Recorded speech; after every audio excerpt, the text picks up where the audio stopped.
تو میزان کی تعریف، میزان کا معنی کیا ہے؟ لہو لسان و کفتان، کہ اس کا ایک معیار ہے اور دو اس کے پلے ہیں۔ تو معتزلہ اس کا انکار کرتے ہیں، امام بخاری رحمۃ اللہ علیہ اس کو قرآن سے ثابت کرتے ہیں کہ قرآن کریم میں ہے وَنَضَعُ الْمَوَازِينَ الْقِسْطَ، ایک آیات، دوسری آیات وَالْوَزْنُ يَوْمَئِذٍ الْحَقُّ، اور تیسری آیات فَلَا نُقِيمُ لَهُمْ يَوْمَ الْقِيَامَةِ وَزْنًا، نمبر 4 فَمَنْ ثَقُلَتْ موازینہ فاولئک هم المفلحون ومن خفت موازینہ فاولئک الذین خسروا انفسهم فاما من ثقلت موازینہ فهو فی عیشة راضیہ واما من خفت موازینہ فامہ ہاویہ۔ یہ قرآن کریم کی آیاتیں ہیں، ان آیاتوں سے امام بخاری نے ثابت کیا ہے کہ وزن ہے، قرآن سے ثابت، اور حدیث بھی ہے۔ ایک ہے بخاری شریف میں حدیث انہ لیات الرجل العظیم السمی یوم القیامت فلا یزن عند اللہ جناح بعوضۃ۔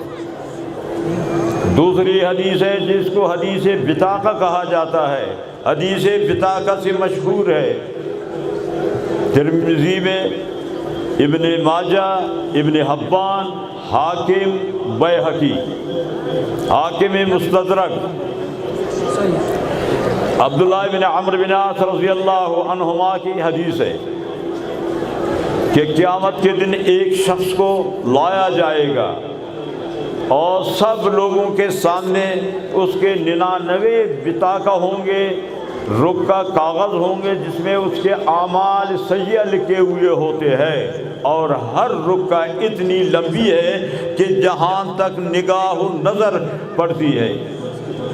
تو اس کو کہا جائے گا اتنکر من ھذا شیئا، کہ یہ تیرے گناہ ہے، تو اس کو مانتا ہے یا نہیں؟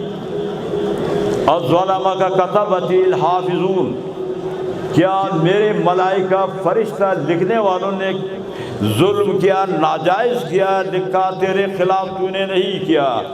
فیقول، کہے گا لا یا رب،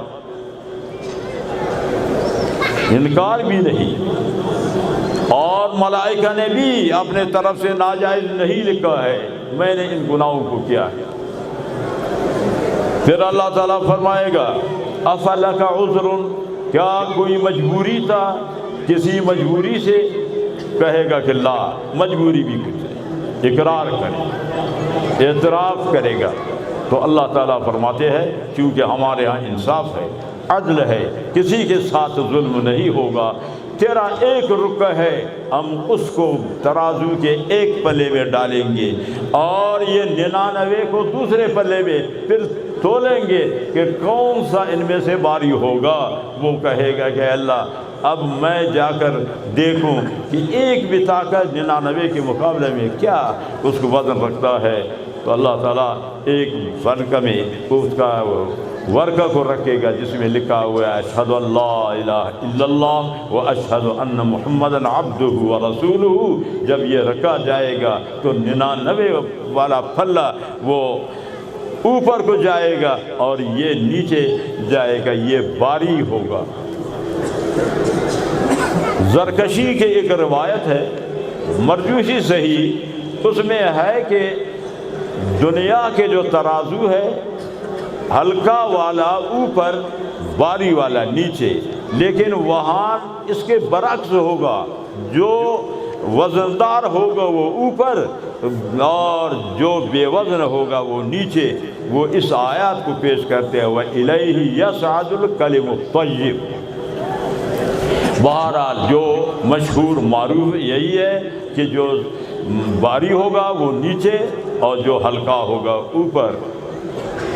فتح الباری میں لکھا ہے کہ اعمال اگر حسنات زیادہ ہے تو جنت میں جائے گا، سیئات زیادہ ہے تو وہ جہنم میں جائے گا، اگر دونوں مساوی ہے پھر وہ آرام۔ تو اس ایک رکن سے اس کو نجات مل جائے گا کہ جو کلمہ توحید ہے، کلمہ شہادت۔ تو یہ حدیث بطاقہ اس چیز کی دلیل ہے کہ میزان حق ہے اور اعمال تولے جائے۔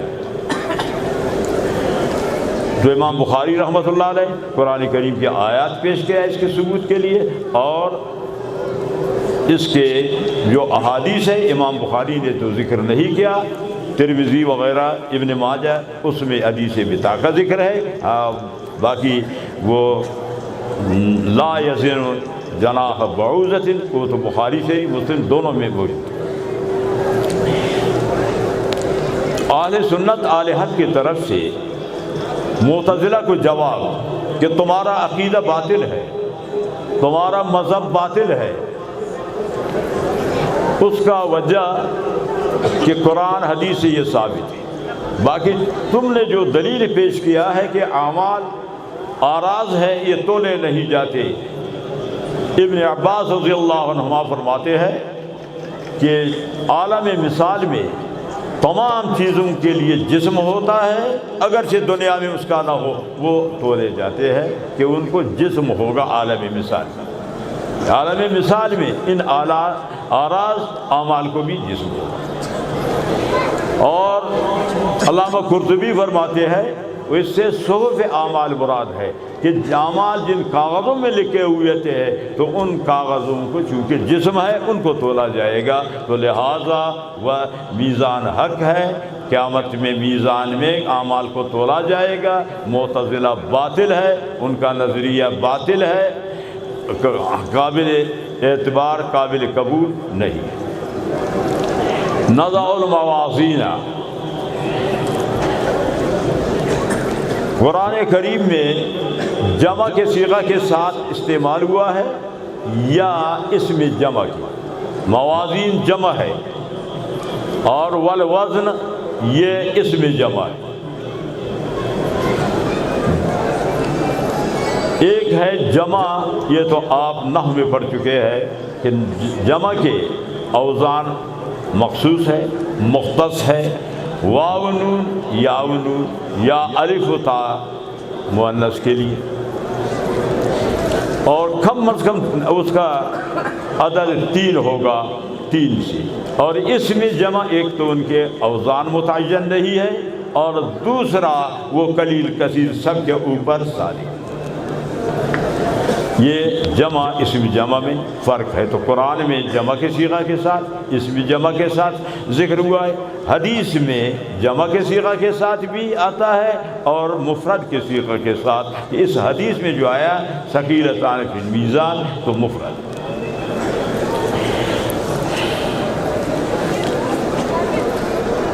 اب یہاں یہ سوال وارد ہوگا کہ میزان قیامت میں ایک ہے یا متعدد ہے؟ بعض حضرات کے نزدیک اگرچہ تعدد کے بعض حضرات قائل ہیں متعدد، لیکن جمہور کے نزدیک صحیح یہی ہے کہ میزان ایک ہے، متعدد نہیں، ایک۔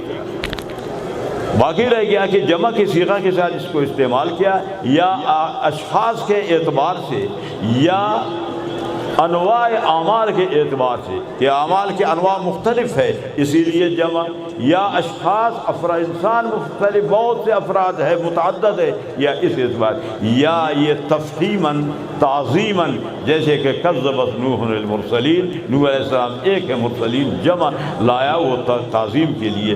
یہ ہے موازین کی جمع ذکر کرنے کا کہ جو قرآن کریم میں ذکر۔ دوسرا سوال یہ ہے کہ یہ موصوف ہے کس، یہ اس کی صفت ہے۔ صفت موصوف میں صفت بعالہ میں 10 میں سے 4، بعال متعلقی 5 میں سے 2 میں مطابقت ضروری ہے، اور یہاں صفت موصوف میں مطابقت نہیں ہے۔